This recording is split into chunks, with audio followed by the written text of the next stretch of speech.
Hello everyone. तो आज हम स्टार्ट करने जा रहे हैं हमारे सीएनएस का टॉपिक नंबर 2 जो है विजन एंड इट्स पाथवे। ठीक, तो इसमें हम सबसे पहले रेटिना के बारे में पढ़ेंगे, रेटिना का स्ट्रक्चर पढ़ेंगे, उसके बाद रेटिना का फंक्शन पढ़ेंगे, उसके बाद हम वॉल्ट्स विजुअल साइकिल पढ़ेंगे और आखिरी में हम क्या पढ़ेंगे, आखिरी में हम विजुअल पाथवे और एकोमोडेशन रिफ्लेक्स पढ़ेंगे। ठीक, तो चलिए स्टार्ट करते हैं। देखिए, सबसे पहले रेटिना के स्ट्रक्चर पे आइए। तो रेटिना में याद रखिएगा, रेटिना में 7 टाइप की सेल्स होती हैं। कितने टाइप की? 7 टाइप की सेल्स होती हैं, जिसमें से 6 सेल्स का रोल होता है विजन में और एक सेल ऐसी होती है जिसका कोई भी रोल नहीं होता विजन में। तो सबसे पहले कौन सी सेल? रॉड कोन्स होगी, 2 cells rods cones, bipolar cells, ganglion cells, horizontal cells, amacrine cells, retinal glial cells. देखिए, सबसे पहले मैं आपको बताता हूँ इनका अरेंजमेंट कैसे होता है, फिर आपको ये सारी याद भी हो जाएंगी। देखिए, सबसे पहले कौन होती है? रॉड्स और कोन्स। ये सिर्फ आपको समझाने के लिए डायग्राम है। ठीक, रॉड्स एंड कोन्स। इसके बाद क्या? रॉड्स एंड कोन्स को किसके साथ? गैंग्लियन सेल के साथ कनेक्ट करती है बाइपोलर सेल्स। ठीक, तो यहां पे कौन सी सेल्स होती हैं? गैंग्लियन सेल्स होती हैं।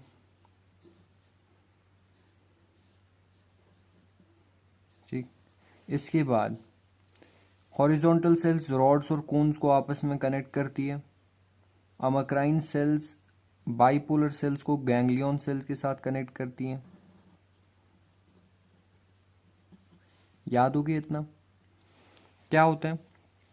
और फिर आखिरी में एक ऐसी सेल जिसका विजन में कोई रोल नहीं है, वो होती है रेटिनल ग्लियल सेल। ये सपोर्टिंग सेल होती हैं, सबटेंटिकुलर सेल। ठीक, तो देखिए कौन कौन सी सेल होती है? रॉड्स होते हैं, बाइपोलर सेल्स होती हैं, गैंग्लियन सेल्स होती हैं। अब रॉड्स और कोन्स को आपस में कौन कनेक्ट करता है? Horizontal cells. इसके बाद बाइपोलर सेल्स और गैंग्लियन सेल्स को आपस में कौन कनेक्ट करता है? Amacrine cells. और एक ऐसी सेल होती है जिसका विजन में कोई रोल नहीं होता, उसको हम क्या बोलते हैं? Retinal glial cell. ठीक, तो देखिए यही हमने कहा। सबसे पहले रॉड्स एंड कोन्स को देखते हैं। ठीक, तो रॉड्स पे याद रखिएगा इनका नंबर ज़्यादा होता है। ठीक, 100 मिलियन रॉड्स होते हैं जबकि सिर्फ 5 मिलियन कोन्स होते हैं। ठीक, तो देखिए R for rods, R for याद रखिएगा रात, रॉड्स रात। ठीक, तो rods are responsible for dim light vision or we can say night vision, while cones are responsible for daylight vision and color vision। हो गया, नंबर आपने देख लिया, विजन आपने देख लिया। देखिए अब जो रॉड्स होते हैं वो अबेंडेंट होते हैं पेरिफेरल रेटिना में, और जो कोन्स होते हैं वो अबेंडेंट होते हैं सेंट्रल रेटिना में। एक टर्म है फोविया, फोविया। ठीक, फोविया एक ऐसा एरिया है सेंट्रल रेटिना में जहां कोई भी रॉड नहीं मिलती हमें। ठीक, तो फोविया क्या है? Fovea is rod free zone. Okay, तो ये भी आप याद रखिएगा। इसके बाद ये रॉड्स हो या कोन्स हो, दोनों डिफरेंट टाइप के न्यूरॉन्स होते हैं जिनका न्यूरोट्रांसमीटर ग्लूटामेट होता है। तो आपको याद हो गया, नंबर, विजन, अबेंडेंट कहाँ पे है? न्यूरॉन्स है, और न्यूरोट्रांसमीटर ग्लूटामेट होता है। तो रॉड्स और कोन्स तो हो गई। अब तीसरी सेल जो है हमारी वो है बाइपोलर सेल। ठीक, तो देखिए बाइपोलर सेल के बारे में हमने पढ़ा था, कनेक्ट करती है रॉड्स और कोन्स को किसके साथ? गैंग्लियन सेल्स के साथ। ठीक, इसके बाद गैंग्लियन सेल्स, देखिए बाइपोलर सेल्स रॉड्स और कोन्स को कनेक्ट कर रही है गैंग्लियन सेल्स के साथ। अब देखिए ये जो गैंग्लियन सेल्स है ना, ये गैंग्लियन सेल्स बहुत ही स्पेशल होती हैं। क्यों? क्योंकि ये सिर्फ इकलौती आउटपुट सेल है रेटिना की। देख रहे हैं आप, रेटिना से जो निकल रही है आउटपुट, वो कौन है? सिर्फ यही बाइपोलर सॉरी गैंग्लियन सेल्स ही तो है। तो वही हमने कहा, ganglion cells are only output cells of retina. ठीक, तो जो इनके एक्सन है, गैंग्लियन सेल्स के जो एक्सन है, ये क्या बना रहे हैं? ये ऑप्टिक नर्व बना रहे हैं, और यही वो सेल्स हैं जो एक्शन पोटेंशियल प्रोड्यूस करते हैं। तो ये 3 पॉइंट्स आपको अगर कोई रात में भी उठा के पूछे तो याद होनी चाहिए कि ganglion cells are only output cells of retina, their axons form optic nerve and they produce action potential. इतना क्लियर हो गया। इसके बाद हॉरिजॉन्टल सेल के बारे में मैंने आपको बताया कि हॉरिजॉन्टल सेल क्या करते हैं, ये रॉड्स और कोन्स को आपस में कनेक्ट करते हैं। उसके बाद आखिरी में मैंने आपको किसके बारे में बताया था, एमेक्राइन सेल्स के साथ बारे में, ये बाइपोलर सेल्स को गैंग्लियन सेल्स के साथ कनेक्ट करते हैं। तो horizontal cells connect rods and cones, amacrine cells connect bipolar cells and ganglion cells. अब चाहे हॉरिजॉन्टल सेल हो या एमेक्राइन सेल हो, ये दोनों एडाप्टेशन में यूज होते हैं, ठीक। तो इनको हम एडाप्टेशन सेल्स कहते हैं। आखिरी में रेटिनल ग्लियल सेल जो सपोर्टिंग सेल होती है, उसका और एक नाम मुलर सेल भी होता है। तो अगर आपको कोई स्ट्रक्चर ऑफ रेटिना के बारे में पूछे कि आप स्ट्रक्चर ऑफ रेटिना के पे ये चार्ट चिपका सकते हैं, ठीक। याद हो गया आपको ये चार्ट, सातों टाइप की सेल्स उनका कहाँ पे होती है, क्या होती है, याद हो गया, ठीक। तो अब आगे बढ़ते हैं, आगे हम देखते हैं रेटिना का फंक्शन, ठीक। मान लीजिए 10 मार्क्स का क्वेश्चन आ गया रेटिना पे, तो आप क्या लिखेंगे, स्ट्रक्चर के बाद आपको फंक्शन भी लिखना पड़ेगा। तो देखिए रेटिना का जो फंक्शन होता है वो होता है फोटो ट्रांसडक्शन। अब आप पूछेंगे इतनी बड़ी टर्म है फोटो ट्रांसडक्शन, इसका मतलब क्या होता है। तो फोटो ट्रांसडक्शन होती है रेटिना लाइट स्टिमुलाई को इलेक्ट्रिकल स्टिमुलाई में कन्वर्ट करवाती है, ठीक। कैसे करवाती है, देखिए एंटीरियर लेयर जो होती है रेटिना की, उस पर फोटो रिसेप्टर्स होते हैं। जब इन फोटो रिसेप्टर्स पे लाइट स्टिमुलाई पड़ती है तो वो फोटो रिसेप्टर्स क्या उस लाइट स्टिमुलाई को सेंस करके पोस्टीरियर लेयर की तरफ भेज देते हैं। पोस्टीरियर लेयर में क्या होती है, गैंग्लियन सेल्स की एक लेयर होती है, और यही गैंग्लियन सेल्स की लेयर क्या एक्शन पोटेंशियल को जनरेट करती है।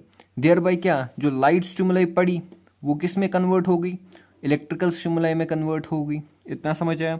आपको इसमें क्या याद रखना है, रेटिना का क्या काम होता है, फोटो ट्रांसडक्शन। फोटो ट्रांसडक्शन होता है लाइट स्टिमुलाई का इलेक्ट्रिकल स्टिमुलाई में कन्वर्ट होना, ठीक। अब देखिए जो हमारी रेटिना होती है, रेटिना के दो स्टेट्स होते हैं, डार्क स्टेट, लाइट स्टेट। कितने स्टेट्स होते हैं रेटिना के, दो state, dark state, light state. देखिए डार्क स्टेट में क्या होता है, जो रेटिना के अंदर रॉड्स प्रेजेंट होते हैं उनमें एक पिगमेंट होता है जिसको हम बोलते हैं रोडोप्सिन। तो डार्क स्टेट में वो रोडोप्सिन प्रेजेंट होता है in the form of 11 cis retinal, ठीक। अब देखिए डार्क स्टेट में दूसरी बात याद रखिए कि डार्क स्टेट में साइक्लिक जीएमपी बहुत ज़्यादा होती हैं।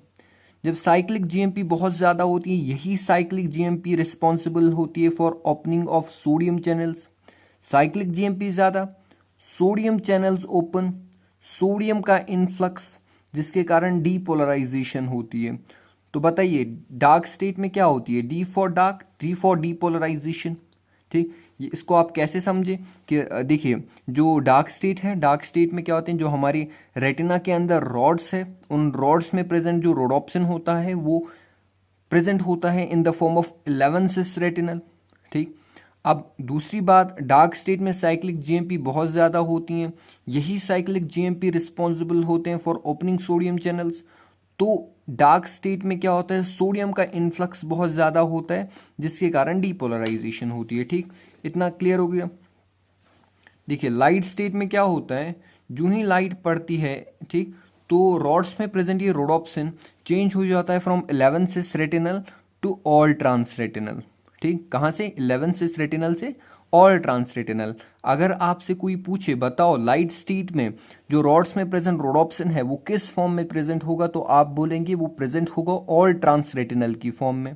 तो ये ऑल ट्रांस रेटिनल क्या एक्टिवेट करता है, जी प्रोटीन कपल रिसेप्टर्स को, जो एक्टिवेट करता है ट्रांसड्यूसिन को, उसके बाद जो एक्टिवेट करता है फॉस्फोडाइस्ट्रेस को, और फॉस्फोडाइस्ट्रेस क्या करवाता है, हाइड्रोलिसिस करवाता है साइक्लिक जीएमपी का, जिसके कारण सोडियम चैनल्स जो खुल रहे थे वो बंद हो जाते हैं और हाइपर पोलराइजेशन हो जाती है।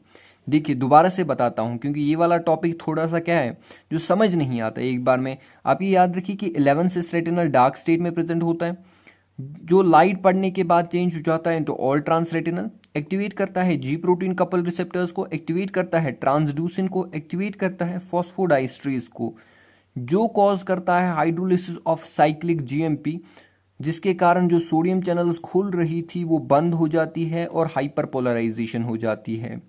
तो हमारी रेटिना के अंदर इन डार्क स्टेट में क्या होती है, डीपोलराइजेशन होती है। लाइट स्टेट में क्या होती है, हाइपर पोलराइजेशन होती है। डार्क स्टेट में जो रोडोप्सिन है वो किस फॉर्म में पाया जाता है, 11 रेटिनल की फॉर्म में। लाइट स्टेट में जो रोडोप्सिन है वो किस फॉर्म में पाया जाता है, ऑल ट्रांस रेटिनल की फॉर्म में। ठीक, इतना क्लियर हो गया, इतना आपको याद होना चाहिए। इसके बाद देखिए वॉल्ट्स विजुअल साइकिल, ये बिल्कुल आसान है, इसकी डिटेल आप बायोकेम में पढ़ेंगे, लेकिन यहाँ पे आपको बस इतना ही याद रखना है कि वॉल्ट्स विजुअल साइकिल क्या होता है। जो हमारे रॉड्स के अंदर रोडोप्सिन होता है, डार्क स्टेट में वो प्रेजेंट होता है 11 रेटिनल की फॉर्म में, लाइट स्टेट में वो प्रेजेंट होता है ऑल ट्रांस रेटिनल की फॉर्म में।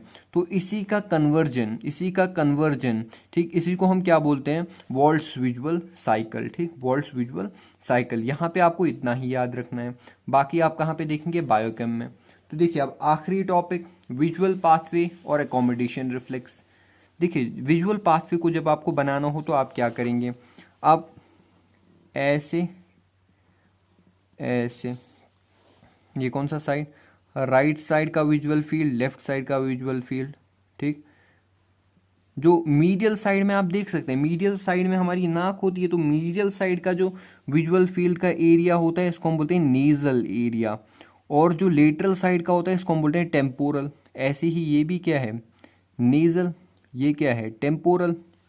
तो क्या होता है, जो नेजल वाला होता है, इसको ऐसे बनाना है, इसको ऐसे बनाना है, ऐसे बनाना है।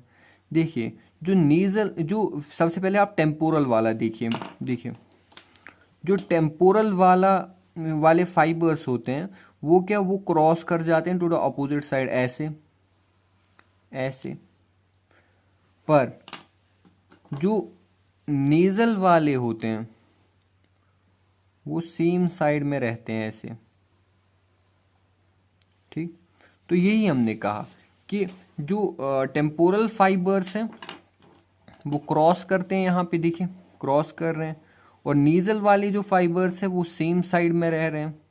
ठीक, और जहाँ पे ये टेम्पोरल साइड के फाइबर्स एक दूसरे को क्या कर रहे हैं, एक दूसरे को ओवरलैप या एक दूसरे को इंटरसेक्ट कर रहे हैं, उस पॉइंट को हम बोलते हैं ऑप्टिक क्याज्मा। ओके, इतना क्लियर हो गया। तो ये जब विजुअल पाथवे के बारे में पूछा जाए तो आप ये डायग्राम बनाना, इसमें आप दिखाना कि जो नेजल साइड के फाइबर्स है वो सेम साइड में रह रहे हैं, जो टेम्पोरल साइड के फाइबर्स है वो क्रॉस हो रहे हैं, जहाँ पे ये एक दूसरे को इंटरसेक्ट कर रहे हैं, इस पॉइंट को हम क्या बोलते हैं, इस पॉइंट को हम बोलते हैं ऑप्टिक क्याज्मा, और इसके बाद इसको हम बोलते हैं क्या, ऑप्टिक ट्रैक। देखिए यही हमने कहा कि सबसे पहले क्या, हमारी रेटिना पे लाइट पड़ती है, वो कहाँ जाती है, थ्रू ऑप्टिक नर्व। ठीक, ऑप्टिक नर्व से ऑप्टिक क्याज्मा से पास होने के बाद ये फाइबर्स क्या बनाते हैं, ऑप्टिक ट्रैक्ट। ठीक, तो ये ऑप्टिक ट्रैक्ट जो है ये कहाँ जाता है, फिर ये जाता है लेटरल जेनिकुलेट बॉडी पे। कहाँ पे, ठीक, जो आपने ऑडिटरी पाथवे पढ़ा था, ऑडिटरी पाथवे आपने देखा था कहाँ जाता है, मीडियल जेनिकुलेट बॉडी पे, लेकिन जो विजुअल पाथवे है ये जाता है थैलेमस में लेटरल जेनिकुलेट बॉडी पे, और लेटरल जेनिकुलेट बॉडी पे जाने के बाद ये बनाता है ऑप्टिक रेडिएशन जो जाता है तो एरिया नंबर 17, इसको हम बोलते हैं प्राइमरी विजुअल एरिया। याद हो गया विजुअल पाथवे, क्या रेटिना से निकला, रेटिना से कहाँ गया, ऑप्टिक नर्व बनाई, ऑप्टिक क्याज्मा से पास होकर ऑप्टिक ट्रैक्ट बनाया, ऑप्टिक ट्रैक्ट गया लेटरल जेनिकुलेट बॉडी में थैलेमस में, वहां से ऑप्टिक रेडिएशन निकली जो गई एरिया नंबर 17 में।